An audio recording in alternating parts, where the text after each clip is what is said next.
जय हिंद। जाट रेजिमेंट के पूर्व सिपाही पवन डूकिया के सभी को नमस्कार। इस वीडियो में रूबिक क्यूब की दूसरी लाइन, जो बीच वाली लाइन है, उसका सॉल्यूशन बताया गया है। अगर पहली लाइन का सॉल्यूशन आपने अभी तक देखा नहीं है तो इसी वीडियो के कमेंट्स में नीचे दिया गया है, आप वहां से उसको देख सकते हैं। कुछ बच्चों ने सॉल्व भी कर लिया है और फीडबैक के रूप में एक तो वीडियो भी भेजा है।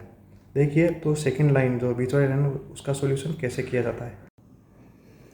जैसा कि पहली लाइन तक हम पहले बता चुके हैं, इसलिए मैं पहली लाइन में लाने के बाद आपको बताना शुरू करूँगा।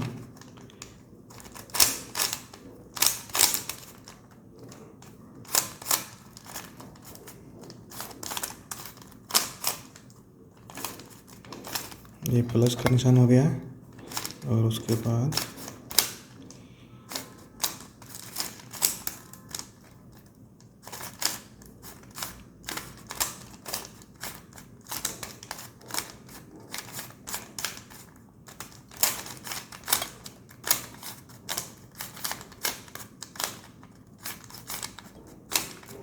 ये हो गई पहली लाइन। पहली लाइन मतलब ये पहली लाइन। इसके बाद कुछ फॉर्मूले हैं। मैं फॉर्मूला बताऊं उससे पहले फॉर्मूले में जो शब्द काम आएंगे उनके बारे में बता देता हूं। ये जो खुद की तरफ है हिस्सा, इसको बोलते हैं फ्रंट। आप चाहे तो पेन से लिख सकते हैं, फ्रंट लिख के आगे लिख लो एफ। इसको फॉर्मूले में एफ से बताया जाएगा। ये जो दाहिनी तरफ का हिस्सा है, इसलिए इसको बोलते हैं राइट। इसको आर से लिखा जाएगा। यह है जो बाईं तरफ, इसको बोलते हैं लेफ़्ट। इसको एल से लिखा जाएगा। ये जो सबसे ऊपर का है, इसको बोलते हैं अपर। इसको यू से लिखा मिलेगा। और फिलहाल इस बीच की लाइन तक के में केवल ये इतने ही शब्द काम आने हैं। अब इसमें एक दूसरी चीज़ और है। अगर इसको अपन मतलब घड़ी की सुई की दिशा में घुमाएं तो उसको क्लॉकवाइज बोलेंगे। इस फ्रंट को एंटी क्लॉकवाइज घुमाने के लिए ऐसे घुमाएंगे, और अगर इसको एंटी क्लॉकवाइज घुमाएंगे तब इस तरह। जैसे घड़ी के सुई, अब इसमें ये पहचानने के लिए 1 मिनट के लिए अगर हम घड़ी को यहाँ रखेंगे तो घड़ी की सुई किस दिशा में घूम रही है, इसी दिशा में अगर इसको घुमाएंगे तो ये हो गया इसका क्लॉकवाइज। और अगर इसको घड़ी की सुई की उल्टी दिशा में घुमाएंगे तो ये होगा एंटी क्लॉकवाइज। अब अगर दाहिनी तरफ का फलक अगर हम घुमाएंगे तो घड़ी को रखना ऐसे।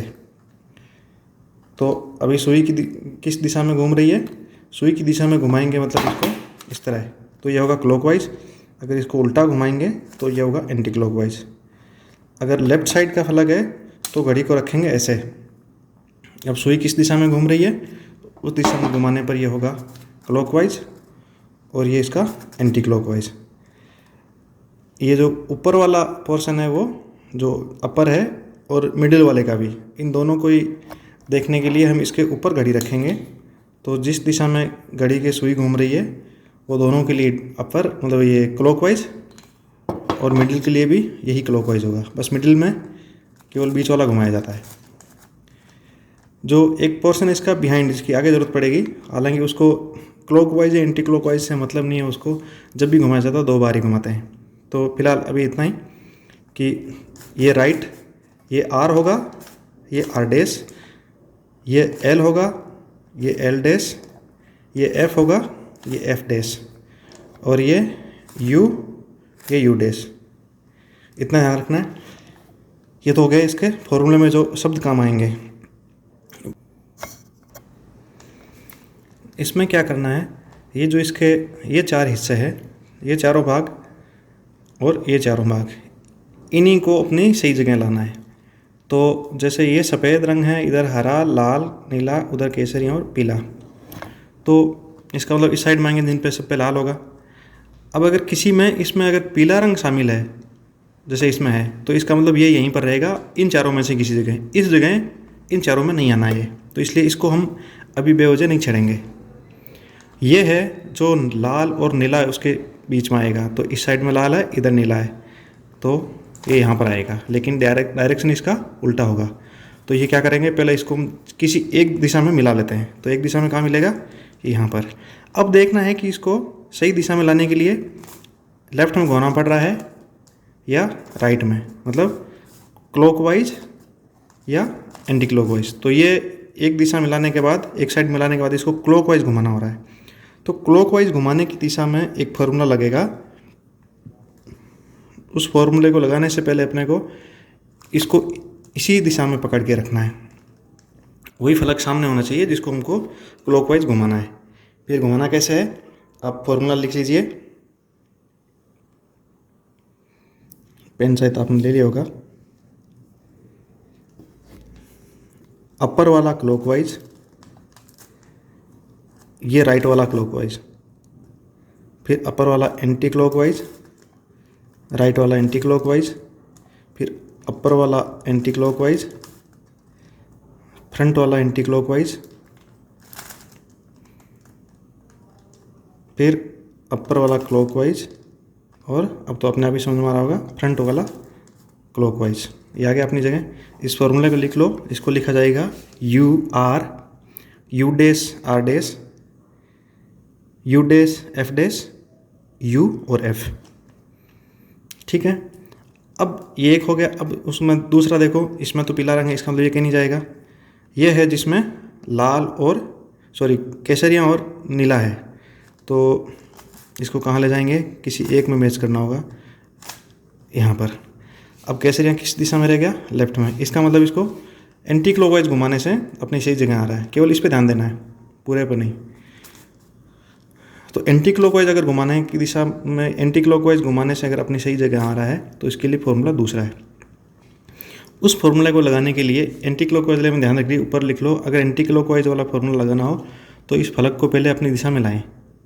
पहले क्या कर रखा था, अगर राइट क्लॉकवाइज घुमाना पड़ रहा था तो ऐसे ही पकड़ रखा था, इसी दिशा में। अगर एंटी क्लॉकवाइज पकड़ना पड़ रहा है तो इसको पहले ही साइड में ले आओ। ठीक, उसके बाद फॉर्मूला यह है कि आप लिखिए यू डैश मतलब upper anti clockwise, F dash front anti clockwise, upper मतलब यू, एफ मतलब फ्रंट, मतलब जिसमें एंटी क्लॉकवाइज बोला जाए वही है, बाकी नॉर्मल सब क्लॉकवाइज ही है। फ्रंट हो गया। उसके बाद वापस क्लॉकवाइज यू अपर, फिर राइट, फिर अपर वाला एंटी क्लॉकवाइज। अब तो समझ में आ गया होगा, राइट एंटी क्लॉकवाइज। तो फॉर्मूला क्या हुआ, U dash F dash, U F, U R, U dash और आर डैश। हो गया। अब कौन सा बचा, देखो सामने ये भी नहीं मैच कर रहा है, तो इसको ले जाएंगे कहाँ पर, केसरिया है और हरा इस साइड में, लेकिन ऐसे ले जाने से नहीं आ रहा है। इसका मतलब क्या हुआ, पहले इस एक को मिलाना होगा। अभी सही जगह है ये। अब इसके बाद इधर जाना है या इधर जाना है, मतलब क्लॉकवाइज। क्लॉकवाइज के लिए कौन सा फॉर्मूला बताया था, पहले वाला। तो क्लॉकवाइज के लिए कौन सा फॉर्मूला लगेगा आपको, अब तो समझ में आ गया होगा। पहले इसको ऐसे ही पकड़ के रखना है, फिर U R, U dash R dash, U dash और एफ डैश, उसके बाद यू और एफ। ये आ गया अपनी जगह। अब कौन सा बच गया, और ये केवल एक बचा है।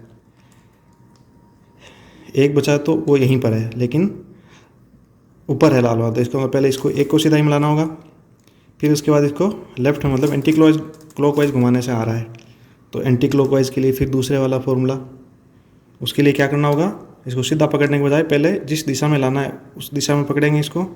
फिर उसके बाद फॉर्मूला क्या है, you dash F dash, U और एफ, फिर यू, फिर आर, फिर यू डैश और, देखो समझ में आ गया ना। ये हो गई आपकी दूसरी लाइन कंप्लीट। इसमें एक सिचुएशन जो अभी अपने सामने नहीं है, कई बार ऐसा हो सकता है कि ये अपनी जगह तो हो लेकिन इसका डायरेक्शन चेंज हो। वो कैसे हो सकता है, अगर वो आए तो पहले उसको अपनी जगह से हटाना है। हटा के, जैसे ये अपनी जगह से हट गया, अब उसको उसी तरह ट्रीट करना है जैसे पहले कर रहे थे। उसको अपने सही दिशा में लाने के लिए एक बार हटा लो, किसी को सा भी एक फॉर्मूला लगा के, लेकिन ध्यान रहे कि पहले सेट करना है कि यहाँ वाला यहाँ लाना है या इधर वाला यहाँ लाना है। उसके बाद जैसे अभी ये हो गया, वापस इसको लेफ्ट में लाना होगा। तो सेम वही फॉर्मूला लेफ्ट लाने के लिए कौन सा है, ये हम वैसे एक्सरसाइज दोबारा कर रहे हैं कि इसको पहले लेफ्ट में पकड़ना है और उसके बाद U dash F dash U F U R U dash और आर डैश। हो गया। ये थी दूसरी लाइन। इसको बार बार प्रैक्टिस करें और जो समझ में नहीं आता है तो आप कमेंट करके भी पूछ सकते हैं।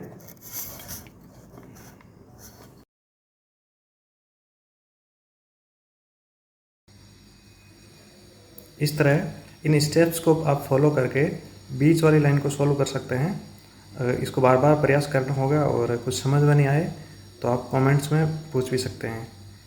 धन्यवाद। अगर ये वीडियो पसंद आया हो तो इसको लाइक करें, कमेंट करें और शेयर करें। चैनल को अगर अभी तक सब्सक्राइब नहीं किया है तो कृपया अभी कर लें। धन्यवाद।